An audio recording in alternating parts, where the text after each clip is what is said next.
Hello hi అండి, అందరూ ఎలా ఉన్నారు? ఇవాళ ఈ వీడియోలో ఈపీఎఫ్ ఖాతాదారులకి మరొక ఇంపార్టెంట్ విషయం అండి. వీడియోకి వెళ్ళే ముందు ఇలాంటి విషయాలు మీరు మరిన్ని తెలుసుకోవాలంటే వీడియో కింద సబ్స్క్రైబ్ బటన్ ఉంది, దాన్ని ట్యాప్ చేసి మన ఛానల్ సబ్స్క్రైబ్ చేసి పక్కనే ఉన్న బెల్ బటన్ని యాక్టివేట్ చేయండి. అండ్ అంతేకాకుండా లైక్ చేసి మన ఛానల్ సపోర్ట్ చేయండి. ఇక టాపిక్ని స్టార్ట్ చేస్తే కనుక ఇప్పుడు మనకి ఆధార్ ఓటీపీ అథెంటికేషన్ అనేది జరగట్లేదు కదా, ఓకేనా? సో చాలా రకాల ఇబ్బందులు, చాలా రకాల సమస్యలు వస్తూ ఉన్నాయి. ఓకే, ఈపీఎఫ్ ఖాతాదారులు కూడా ఇబ్బందులు పడుతున్నారు అన్నమాట. అయితే దీనికి సంబంధించి ఈపీఎఫ్ అనేది ఒక చిన్న అప్డేట్ అండి.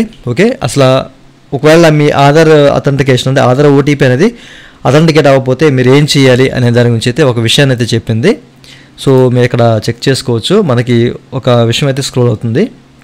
ఓకేనా, ఇక్కడ మనకి ఏంటంటే మెయింటెనెన్స్ యాక్టివిటీ జరుగుతుందని చెప్పేసి లాస్ట్ టైం మాట్లాడుకున్నాం కదా, ఓకేనా? ఈ మెయింటెనెన్స్ యాక్టివిటీ వల్ల ఏంటంటే ఈ యొక్క ఆధార్ అథెంటికేషన్ సర్వీస్ అనేది అస్తవ్యస్తంగా ఉందన్నమాట. ఓకేనా, అంటే అవ్వచ్చు అవ్వకపోవచ్చు అనమాట. ఒకసారి అవుతుంది, ఒకసారి అవ్వట్లేదు. అంటే మీరు మల్టిపుల్గా ట్రై చేస్తూ ఉంటారు అనమాట. పదే పదే మీరు ట్రై చేస్తూ ఉండాలి. ఇప్పుడు మీకు అవ్వట్లేదు అనుకోండి, మళ్ళీ బ్యాక్ వచ్చి మళ్ళీ మీరు దాన్ని అదే యాక్టివిటీ అనేది కొనసాగిస్తూ ఉండాలన్నమాట. ఓకే, సో ఇట్లా చేస్తే కనుక కంపల్సరీ అవుతుంది అని చెప్పేసి కూడా ఇక్కడ మనకి క్లియర్గా మెన్షన్ చేశారన్నమాట. In case of problem users May retry after some time అని చెప్పేసి క్లియర్గా మెన్షన్ చేశారన్నమాట. ఓకేనండి, ఇన్ కేస్ మీకు ఇట్లా ఇలాంటి ప్రాబ్లం కనుక మీకు వస్తే కనుక మళ్ళీ మీరు కాస్త సమయం ఆగి మళ్ళీ ప్రయత్నించండి, అవుతుంది. అంటే ఇక్కడ ఈ మెయింటెనెన్స్ యాక్టివిటీ వల్ల ఏంటంటే అస్తవ్యస్తంగా ఉందని చెప్పేసి క్లియర్గా ఇక్కడ మెన్షన్ చేశారన్నమాట ఆధార్ అథెంటికేషన్ సర్వీస్ అనేది. ఓకేనా, అవ్వచ్చు అవ్వకపోవచ్చు అనమాట. సో మీరు ఏం చేస్తారంటే ఒకసారి ప్రయత్నించి మరొకసారి, అంటే అవ్వకపోతే మరొకసారి ప్రయత్నించండి. ఇట్లా మీరు చేస్తే కనుక తప్పనిసరిగా మీరు చేసే యాక్టివిటీ ఏదైతే ఉందో అది సక్సెస్ఫుల్గా సబ్మిట్ అవుతుందని చెప్పేసి క్లియర్గా చెప్తున్నారు అనమాట. ఓకేనా, నేను ట్రై చేశానండి 2-3 సార్లు. ఓటీపీ అనేది అక్యురేట్గా సెండ్ అవుతుంది, బట్ ఏంటంటే అథెంటికేట్ అవ్వట్లేదు అనమాట. 2 or 3 times మనం ట్రై చేస్తే కనుక తప్పనిసరిగా అవుతుంది. నేను ట్రై చేశాను, అయింది కూడాను. అందుకే మీకు ఈ విషయాన్ని చెప్తున్నాను, ఎందుకంటే ఇక్కడ మనకి మెయింటెనెన్స్ యాక్టివిటీ జరుగుతుంది కాబట్టి ఎట్లాంటి ఇష్యూ ఉందని చెప్పేసి.